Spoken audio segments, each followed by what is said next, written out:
seems like we have a grifter epidemic. Right now, when you look around on the internet, it seems like a lot of people are grifting. By grifting, what I mean is they don't really believe what they're saying. They're just saying stuff to just get attention and views, which translates into money. So that's why I seen this video right here. The grifter verse is collapsing. And when I heard that, I was like, whoa, I got kind of happy. So let's see what's this guy talking about. This is a video about the macroeconomics of grifting, because it seems to me that we have arrived at the era of peak grift, where That's liars, right. cheaters, and charlatans will have an ever harder time selling their wares to unsuspecting audiences. And this But how? Because it seems like with AI and all the things that's going on right now, with all the misinformation and everything, a lot of people are falling for it, and it's harder to distinguish what is real and what is not real. is not good news. It should terrify absolutely everyone who is watching this video, because what happens after the collapse of the grifter economy is going to be so much worse than you could ever imagine. If you've been following this channel for a little while, then you know that I am something of a specialist in the rise of online wellness grifters who sell hope in exchange for telling you about their various discount codes. I've covered scam scientists and scam doctors and scam billionaires and scam influencers, and now we have a scam president. A few months ago, Oh my God. Everything is a scam. Everything is a scam, man. Like, what is not a scam right now? Like, when you look at the internet, trying to make money the old way has become difficult. AI is taking our jobs. So I get, maybe that's why a lot of the grifters are like coming into prominence, but that's crazy.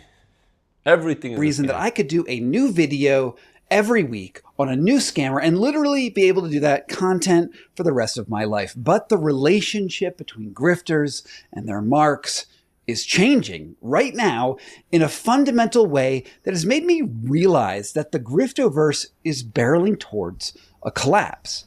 To explain this, I want to start with a generally accepted definition of grifting, which is to make money through petty swindles and confidence tricks or other dishonest means, whereas a grifter is a person who engages in dishonest activity using charm or persuasion to manipulate others. In other words, at its very root, grifting is the monetization of lying.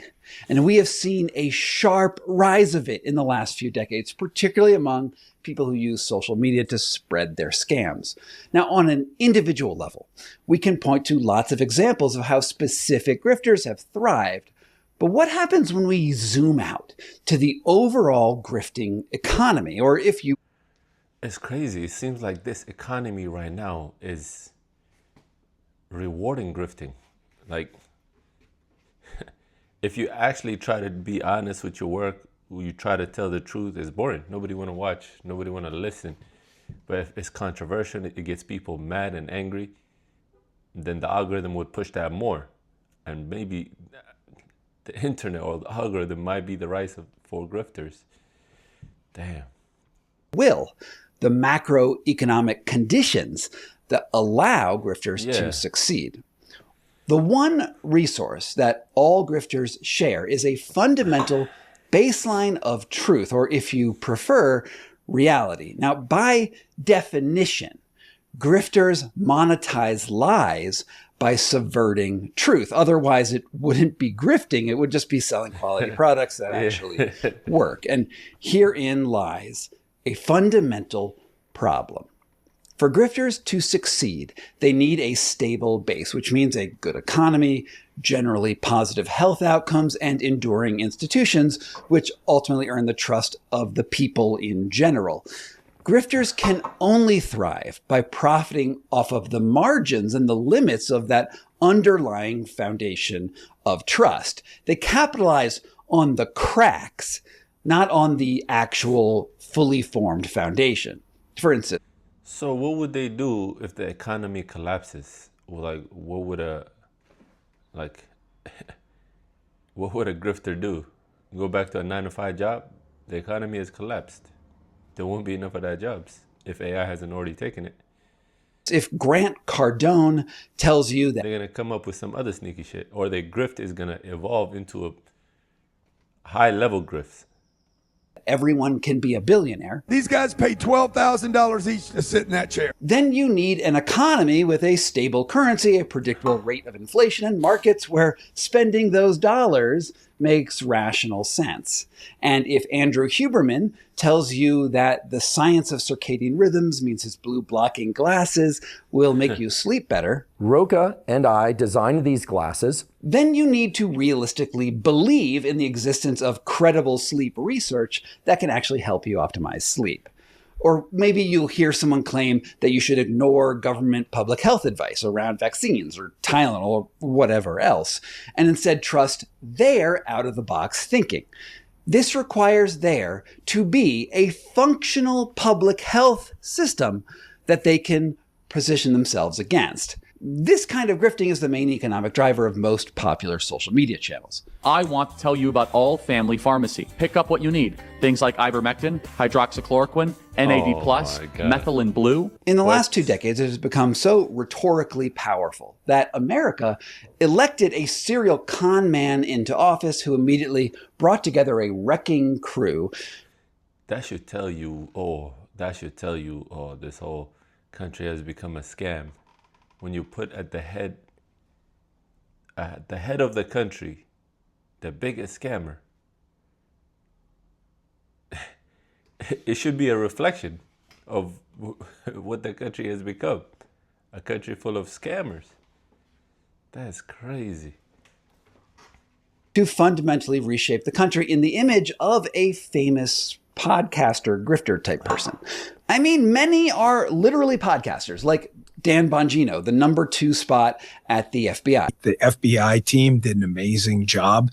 And J.D. Vance is constantly on the podcast circuit. We need to release the Epstein list. That is an important thing. Along with RFK Jr., who only became mainstream after multiple appearances on the Joe Rogan show. When I had heard of you in the past, there was this narrative. And this narrative was you were anti-vax and you believed in pseudoscience and you were kind of loony. And that's not even touching on all of the appointees who come directly from commentator jobs at Fox News. These are pundits, not technocrats. And that movement from technocrats to pundits has undermined the public health agencies and gutted scientific research grants, deprofessionalized the professional military, made a joke of the Federal Reserve's independence, undermined the integrity of the Supreme Court, and reduced the ability of statisticians to even study key metrics in the economy and society writ large so we know what is actually going on from a ground reality standpoint. In other words, the government has undermined the institutional stability and credibility that it took, 250 years to accrue. And this is leading to a weakening dollar, a weakening economy, fewer jobs, and a general mistrust of all government communication. And I'm even starting to think that any new science that comes out over the next few years during Trump's administration will be inherently suspect and biased because the only science that is actually being funded somehow fits with the mission of a biased administration. For example, I'd like to point out... Yeah, I heard that they're doing that. Who was it? Was it RFK? No, there was some of them that was trying to get rid of basically real scientists. Trump's recent announcement for scientists that basically confirm the bias of the organization. Today, we're delighted to be joined by America's top medical and public health professionals as we announce historic steps to confront the crisis of autism. That taking Tylenol during pregnancy is the cause of autism, which is in part based... How do they come up with that? I don't believe these guys did any research. They're just doing that to push an agenda or something.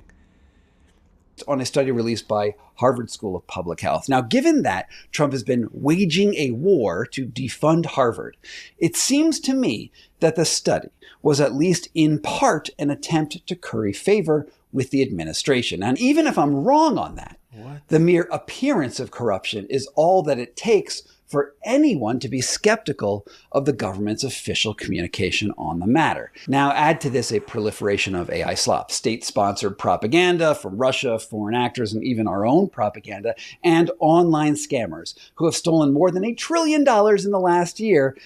The net effect is that trust, the most important resource that grifters exploit to take your money, is being eroded at its foundations.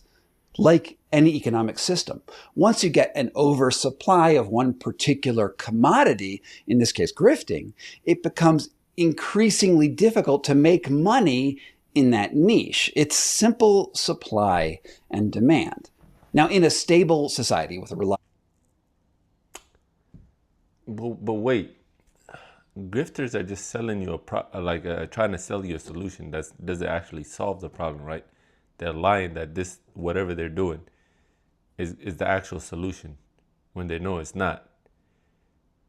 Yeah, okay, so if the economy collapses, right? Won't they keep selling the same, like trying to sell you, oh, the reason why it collapses because of this and that? Wouldn't the people still believe it? You know what I mean? If they're very good at selling a lie, and that's what I'm trying to understand. If they're very good at selling a lie, what would, like, the economy not working? I guess you're saying they won't have money. People won't have money to buy any lies. They'll just be buying food? Institutions, people look for ways to the system. At that point, everybody's affected, not just grifters. The regular people are affected too. Where niche opportunities might let them get ahead. Sometimes they even succeed. But in a collapsing system, people need to seek out reliable information. And while I can't tell you where that reliable information actually is right now, I do know... That's the problem. Reliable information in a sea of fake and grifters, like bad information out there, is going to be harder to find. Their goal is just to basically put out a bunch of stuff. It's easy for you to upload or like try to sell a bunch of fake stuff.